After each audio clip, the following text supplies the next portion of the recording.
More than 39,000 children from schools across the island are getting ready to sit the Grade 6 Achievement Test GSAT this Thursday and Friday. On the pages of today's magazine, we give some tips that will help youngsters lose all fear as they prepare. I'm Lorraine Mendez. We have all this and more for you in today's Jamaica magazine. But first, this message, and then I'll be back with the news.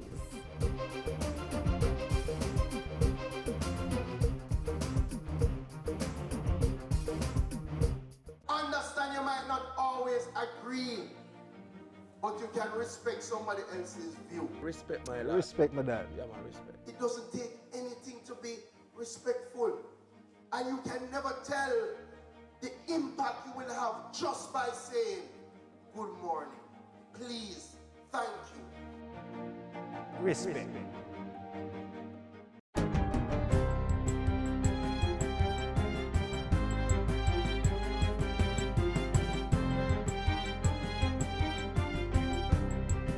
Good day, I'm Lorraine Mendez, and this is your JIS News for Tuesday, March 14.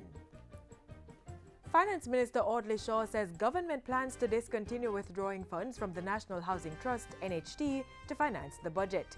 During last Thursday's opening of the 2017-2018 budget debate, Minister Shaw announced that $11 billion would be taken from the NHT to bolster the $13.5 billion tax package and fund the personal income tax reform. We could never do everything one time.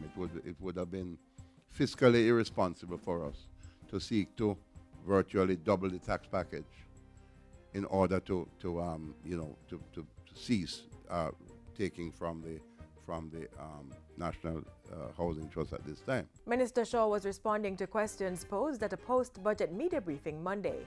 He said the drawdown from the NHT was necessary for the implementation of Phase 2 of the personal income tax reform. The minister, meanwhile, said 72,000 Jamaicans earning more than $1.5 million per annum will still pay income tax come April 1 when Phase 2 of the revised threshold comes into effect.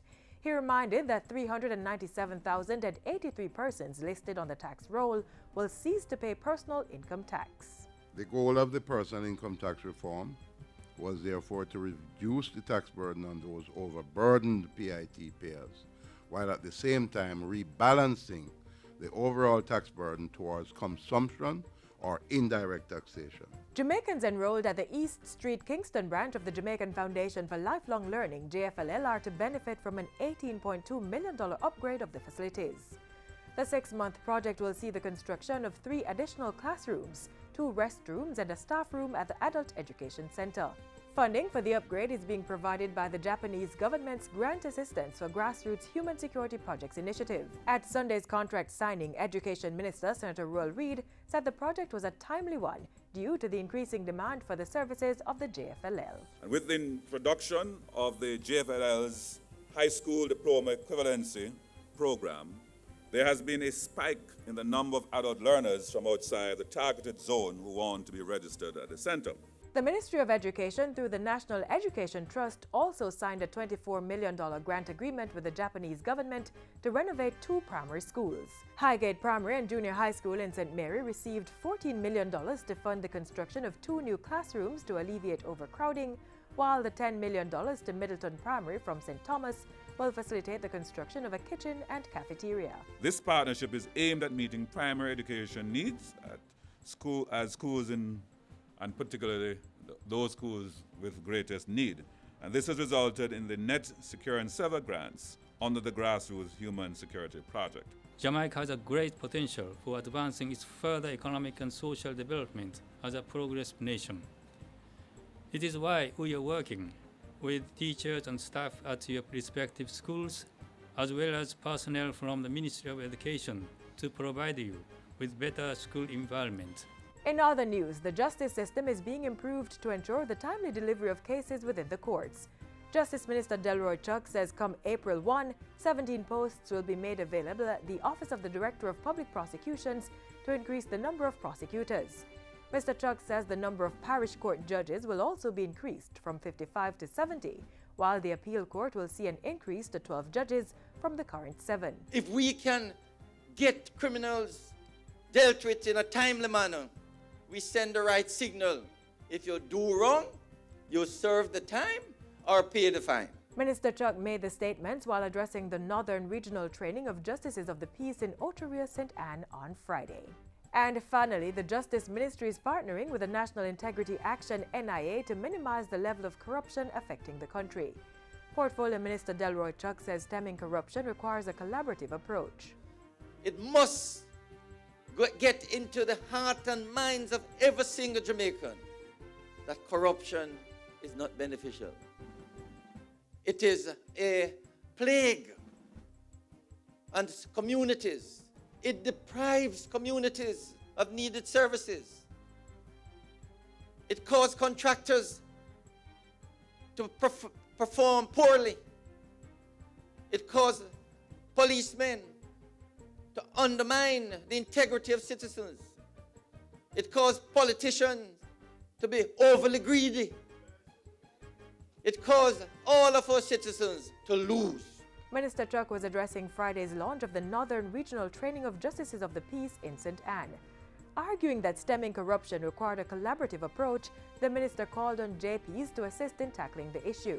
The JP's training seminar was partly sponsored by National Integrity Action.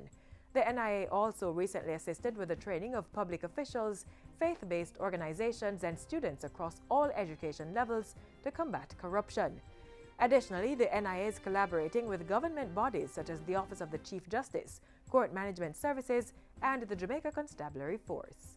And that's it for JIS News Today. I'm Lorraine Mendez. Thank you for watching.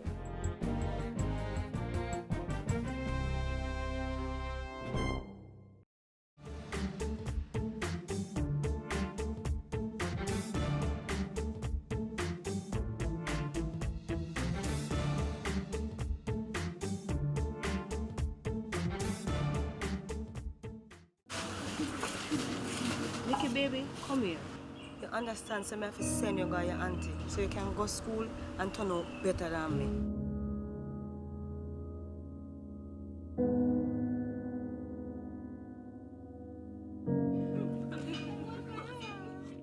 When I go be night time. Piggy, come finish your work. If you or anyone you know has been a victim of human trafficking, call 811 or 1-888-PROTECT. Be wise. Open your eyes. Spot them. Stop them. A message brought to you by the National Task Force Against Trafficking in Persons. GSAT is just 2 days away. If you're one of those sitting the exams or you have a child doing so, you might find these exam tips useful.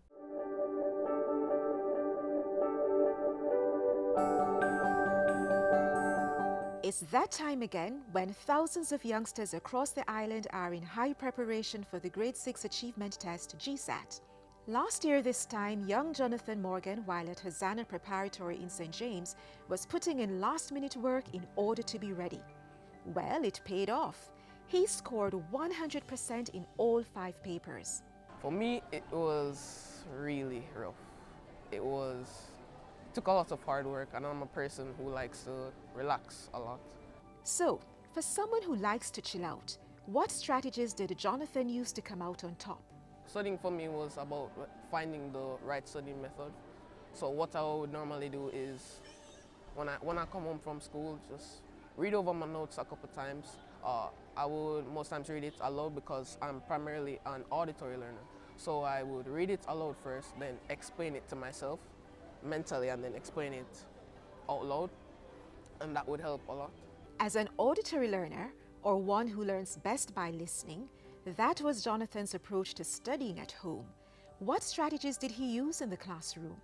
So, as an auditory learner, one of the main things that I had to do was pay attention in class, because I could just pay attention in class and was able to do well on a test that we had.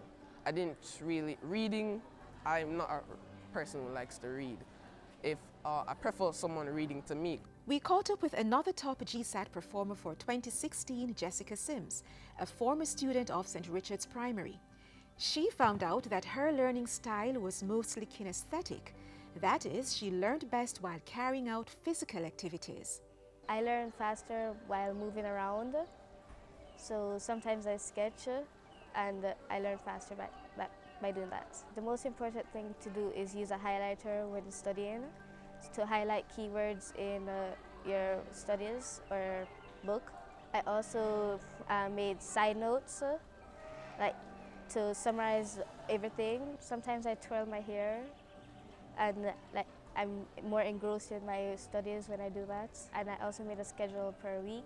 If you'd like to know your learning style and the corresponding study tips, check out websites such as learning-styles-online.com. Now, once you've identified which studying style suits you, it is important to practice constantly, especially for subjects like math. Math wasn't really a problem for me, but some topics, like especially fractions, I've had problems with fractions ever since I was in grade 1. Fractions haven't given me problems, but I had to keep on practicing it and practicing it and practicing it until I got it right. And also, one of the problems that I had is that I didn't know my timetables, and it was hard for me to learn my timetables. The method that worked for me is that I had to keep on saying it over and over again until the sound got stuck in my head, and that helped me with everything. Everything just fell in place once I knew my timetables. I got familiar with the math principles for like profit and loss. Also, like I studied very hard and practiced the principles. But as everything else in life, balance is important. When I came home from school, I took about an hour just to relax. An hour just to relax. After that, I would start my homework and probably take a break after. When I'm finished with my homework, take a break to eat and then relax again. After that, I would probably study, but I don't like to study for more than 2 hours. Yes, I wouldn't recommend studying for longer periods than that without taking a break, and I always try and get about 7 to 8 hours of sleep. While teachers have an important role to play in getting youngsters prepared for the exams, parents are also integral. They need to supervise their children as closely as possible and work along with them and keep in touch with the teacher. The teacher-parent relationship is very good, so they have to keep in touch with the teacher as well. My parents were very supportive. My parents, I consider myself a very lazy person, so my parents were always there to get me back into line and said, okay, Jonathan, yes, you have to do this. And they were always there in case I didn't understand a topic. They would always try their best to explain it to me. And they would always tell me that only my best is good enough. And they would say that I can do all things through Christ who strengthens me. On the night before the exam, what should you as a GSAT student be doing? Believe it or not, experts say that's not the time to be studying.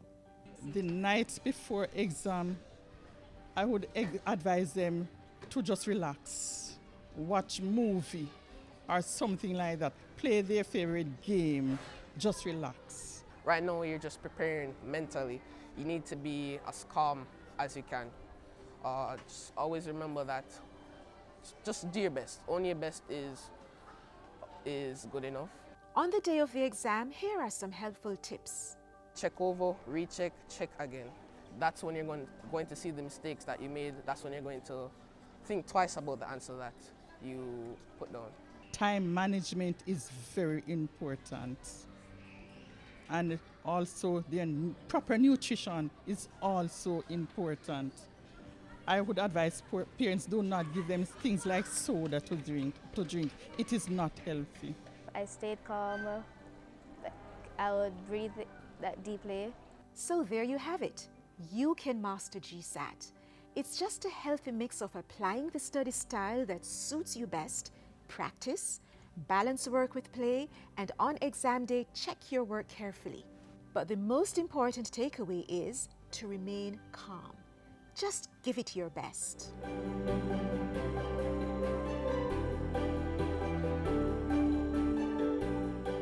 If you're watching the JIS, you're always in the know when it comes to government information and news. Keep watching, keep informed, and tell your friends. JIS, your #1 source for government info. No, son. A verb is an action word. Parents need to become more involved in their children's education. Parents are the first and in many cases the most important teachers. Read with your children. Review their schoolwork. Visit their school.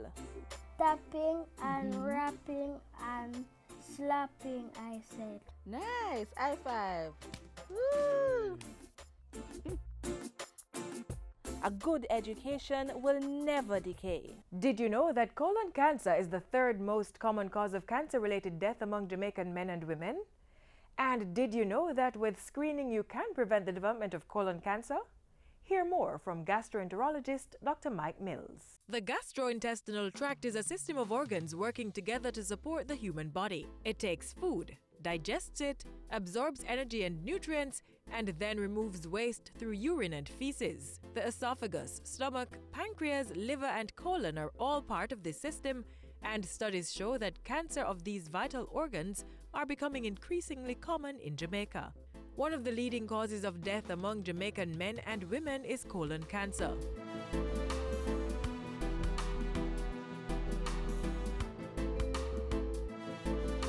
Colon cancer does not discriminate. It's the third most common cause of cancer-related death among Jamaican men and women. But like most lifestyle-related illnesses, you have the power to reduce your risk of developing colon cancer as well as prevent it from occurring. An unhealthy diet, smoking, obesity, alcohol use all increase one's risk for colon cancer. Everyone is at some risk for colon cancer because everyone has a colon. But some individuals are at higher risk for colon cancer, depending on, for example, their diet or lifestyle. So a diet which is very high in processed meat, a diet which is high in fat, a diet which is low in fiber, these all increase your risk for colon cancer. Other risk factors include persons with pre-existing medical conditions such as inflammatory bowel disease and ulcerative colitis. The risk level of persons with these diseases increases after 10 years. Therefore, active screening is a necessity. Unfortunately, signs and symptoms of colon cancer often mimic other diseases such as inflammatory bowel disease and irritable bowel syndrome. That's why it's crucial that there's early screening. So visit your doctor if you experience dark or bloody stool, rectal bleeding, diarrhea, constipation, bowel incontinence, or narrowing of the stool that goes beyond a few days, belly pain, anemia, vomiting, or unexplained weight loss. You can develop a screening protocol in an individual depending on their risk. It's recommended that colon cancer screening starts between the ages of 45 and 50 years old. The simplest screening tool is a stool test for blood at a local laboratory. So this is not you looking to see if there's blood in the stool. This is you going to your doctor at the appropriate age. Your doctor sends you to the lab to get a stool sample tested to see if there is a microscopic amount of blood. This is the first sign usually that there is something called a polyp inside the colon. So the polyp is what's known as a precancerous stage. So it's not cancer itself, but we do know that a significant number of cancers will develop in individuals who have had a polyp. And the objective is to find the polyp and remove it before it gets a chance to become cancerous. If a polyp is found, the next step in the screening process would involve a colonoscopy. In this procedure, a doctor would place a small camera into the bowel to check for the polyp and remove it if present. We can do other screening tests. The PRM enema is not as popular anymore, but it's still possible and is accessible and available, which is an X-ray involving some dye inside the bowel as well to look to see if there's anything growing there. A CT scan of the bowel can also be done as a screening tool to look to see if you have any polyps, which can then be removed at colonoscopy. Outside of screening for the colon, you may also want to try and reduce your risk by modifying your lifestyle. So stopping smoking, reducing your alcohol consumption, and eliminating processed meat in the diet are all important risk factors which can be modified to reduce the risk of colon cancer.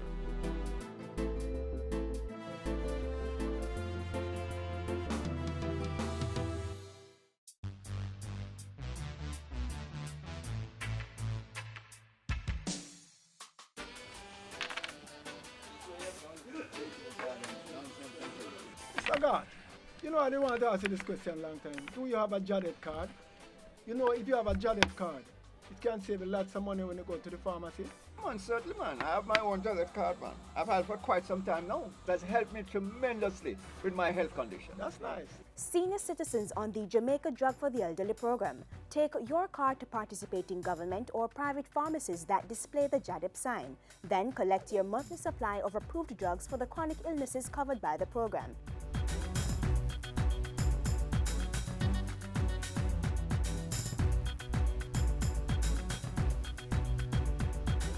To know more, call the toll-free number 1-888-GO-JADEP. That's 1-888-465-2337. Since 1980, the G.C. Foster College has been a Caribbean leader in physical and sports education. Let's find out more about this outstanding institution.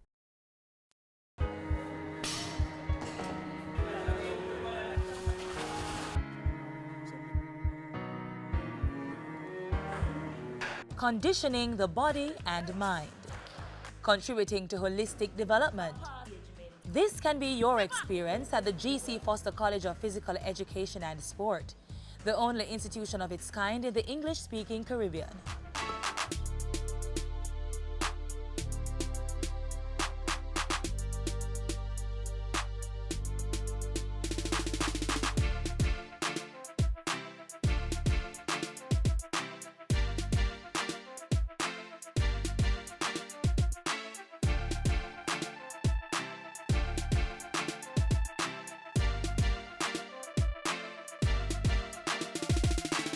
There was a growing need to establish an institution, a training institution, to educate and train teachers of physical education and sport and coaches. GC Foster not only fulfilled the mandate locally, but we are now reaching international countries. We are not just known as the home of world-class coaches, but we're producing world-class athletes as well. The institution uses state-of-the-art equipment, including a new 400 meters track donated by the Sport Development Foundation, and international comparable training techniques and technology to teach the importance of physical literacy and sport, opening doors for careers in multiple fields, from event management, massage therapy to fitness instruction. The institution offers various levels of education, from certificate to postgraduate. There are quite a few programs that we do offer that you'd call not necessarily conventional programs. We try to get the students optimally rounded so they can introduce different sporting activities to the students when they go out in the world of work. Students are given the opportunity to hone and shape what is learned in theory through practical exercises in the various facilities provided for multiple sporting disciplines.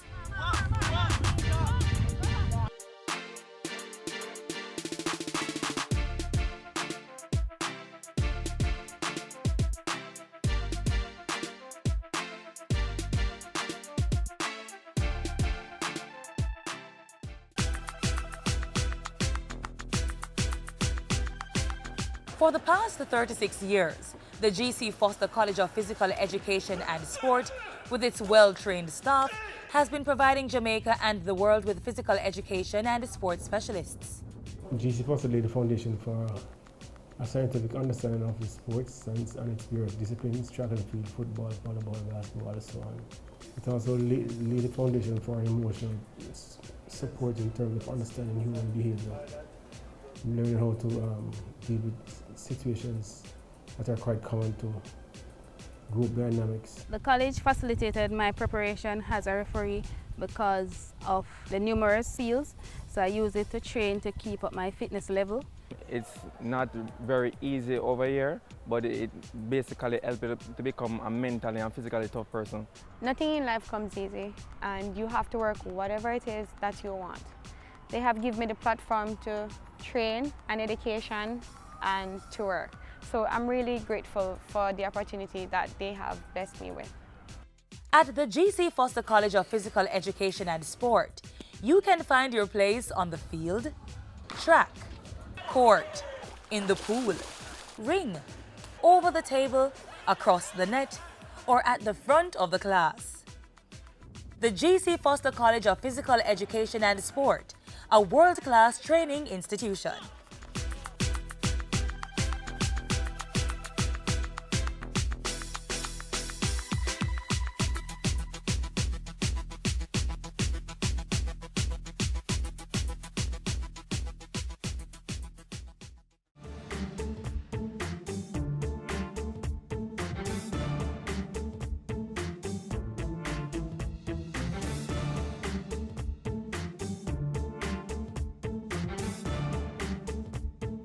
I say be careful what you teach your little children. Make sure I know something to hurt them. Mind what you saying to my sister. She could be the next prime minister. Sexual abuse is always a very difficult thing to confront, particularly when the alleged victim is a child. Parents, if it is that you suspect that your child has been sexually abused or is in a vulnerable set of circumstances where an abuse may occur, we encourage you to have dialogue with your child. Take the child to the pediatrician who normally attends to the child. If there is no such pediatrician, take your child to the clinic, to the hospital, to some medical practitioner who can do an assessment for you. It's very important as well that we don't just look at the physical side, but we also seek to find the kind of psychosocial support that a child may need. Does the child need a session with a counselor? Does the child need to speak with a pastor who is used to dealing with these issues? Does the child need to get that ongoing psychological support to assist with the healing process and also to assist the child in becoming strong enough, as it were, to deal with the various processes that will follow once it is that you suspect an abuse has occurred? If it is that the child actually discloses when you engage the child in discussion that, yes, mommy and daddy, I was abused, we encourage you to entertain the child, to listen to what the child has to say to you, and to take it very seriously. So we really urge you to have those discussions and to seek guidance in terms of, do I speak to the police about this, which we always say you have to.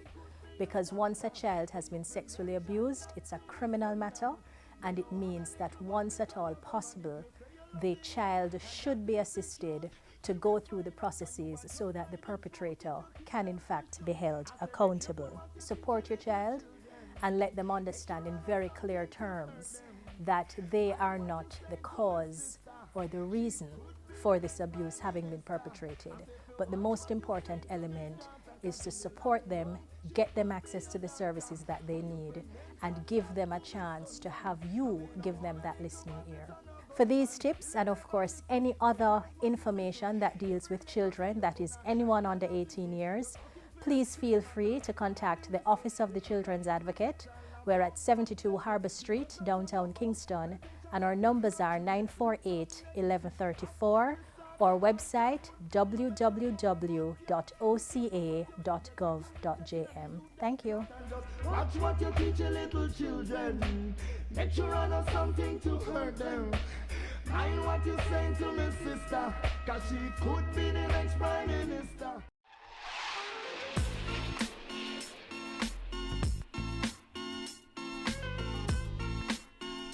This brings us to the close of Jamaica Magazine for today. Keep informed on happenings in Jamaica by visiting our website at jis.gov.jm, and do stay connected with us on our various social media platforms. I'm Lorraine Mendez. Join us on this station same time tomorrow for another Jamaica Magazine feature.